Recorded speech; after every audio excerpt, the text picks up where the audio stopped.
Katika dunia inayotikiswa na migawanyiko ya kisiasa, migogoro ya kijamii na maumivu ya wananchi wanaotafuta haki, kauli za viongozi wa kiroho mara nyingi hupenya zaidi ya mipaka ya imani. Wiki hii ujumbe uliotolewa Vatican na kiongozi wa kanisa Katoliki duniani, Papa Leo, umeibua tafakari nzito, si Ulaya pekee, si Amerika, bali pia hapa Tanzania. Kwa Watanzania wengi ujumbe huo haukupita kama taarifa ya kawaida ya kidini. Uligusa hisia, uligusa maumivu, na kwa wengine uliamsha maswali magumu kuhusu nafasi ya kanisa, wajibu wa viongozi wa dini na mstari mwembamba unaotenganisha imani na siasa. Leo tunauliza, Papa alimaanisha nini na kwa nini ujumbe huu umegusa Watanzania wengi? Na je, kanisa nchini, hususan TEC na sauti zake zinazoongozwa na Padri Kitima? Disemba 18 mwaka 2025, Vatican. Katika ujumbe wake uliotolewa kuelekea maadhimisho ya siku ya amani duniani ya kanisa Katoliki, Papa Leo alitoa onyo lisilo la kawaida kwa viongozi wa dini duniani. Alisema kwa maneno yasiyopinda kwamba baadhi ya viongozi wa dini wamekuwa wakitumia imani kama kigezo cha sera za uzalendo au kama nyenzo za kupandikiza chuki miongoni mwa waumini, hali ambayo kanisa linaona kama kufuru na dhambi kubwa inayomdharau na kumtukana Mungu. Kwa lugha ya kanisa, hii ilikuwa kauli nzito, si kwa sababu ilikuwa mpya, bali kwa sababu ilikuwa ya moja kwa moja.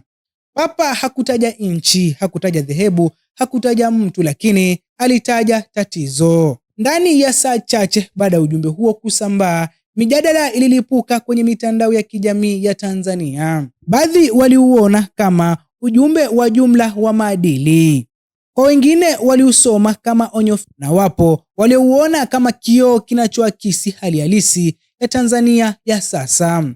Kwa nini? Kwa sababu Tanzania iko katika kipindi nyeti. Mijadala ya haki na demokrasia, maumivu ya uchaguzi, hofu ya migawanyiko ya kijamii na sauti za kidini zinazochukua nafasi kubwa katika mijadala ya kitaifa. Katika mazingira haya, kauli yoyote kutoka kwa Papa haiwezi kusikika kama ya mbali.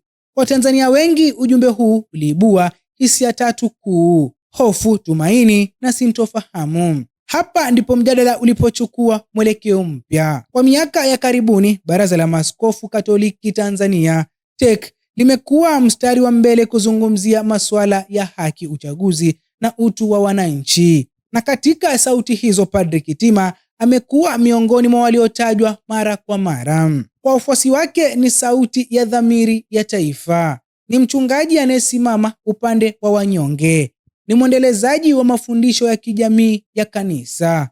Kwa wakosoaji wake ni mchochezi, ni mwanaharakati wa kisiasa aliyevaa joho la upadri, ni kiongozi wa dini aliyevuka mstari. Ndipo swali likazaliwa: je, Papa alikuwa anawaonya watu kama hawa, wakimaanisha Padri Kitima? Kisheria na kidoktrini, hapana. Papa hakusema Tanzania, hakusema TEC, hakusema Padri Kitima. Lakini kimaadili ujumbe wake unalenga kila kiongozi wa dini bila ubaguzi. Na hapa ndipo hisia za Watanzania zinapoingilia. Kwa taifa lililogawanyika kimtazamo, kila ujumbe wa kimataifa hutafsiriwa kama muktadha wa ndani. Wanaosema kanisa limezidi kuingilia siasa wanasema Papa amesema wazi, imani isitumike kupandikiza chuki. Wanaosema kanisa linatekeleza wajibu wake wanasema Papa hakusema uache kusema haki, alisema uache chuki. Hivyo ni ujumbe mmoja wenye tafsiri mbili. Hapa ni muhimu kuweka mambo sawa. Kanisa Katoliki kihistoria lilipinga ubaguzi wa rangi, lilisimama dhidi ya ukoloni, lilitetea haki za wafanyikazi, limekuwa sauti ya watu maskini. Papa Leo hakubahatisha historia hii. Alichofanya ni kuweka mpaka kwamba kusimamia haki hakupaswi kugeuka kuwa kuchochea chuki, kwamba kuhubiri haki hakupaswi kuharibu amani ya jamii. Kwa lugha nyingine, haki bila hekima ni hatari, amani bila haki ni unafiki.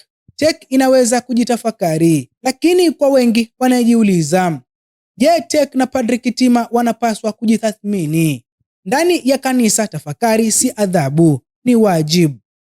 Ndiyo maana kwa mantiki ya kanisa lenyewe, ndiyo TEC inaweza kujitafakari, ndiyo Padri Kitima anaweza kujitafakari, sio kwa sababu wamekosea, bali kwa sababu ujumbe wa Papa unawaita viongozi wote wa dini kujiuliza, je, kwa lugha yangu inaleta uponyaji au mgawanyiko?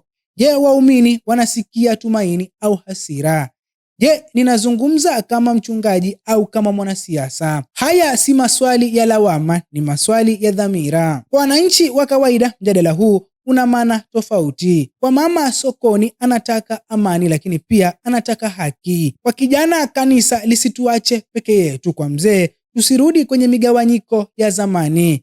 Hapa ndipo ujumbe wa Papa ulipogusa mioyo, kwa sababu uliweka maneno kwenye hofu ambayo wengi hawajasema kwa sauti. Mwisho wa yote, ujumbe wa Papa leo haukuwa hukumu, ulikuwa mwaliko.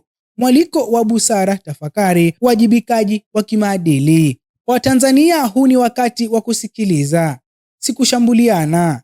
Ni wakati wa kutafakari, si kugawanyika. Na labda kwa Papa alivyokumbusha, amani ni kweli haiwezi kujengwa juu ya chuki, lakini haki ya kweli haiwezi kupatikana kwa ukimya.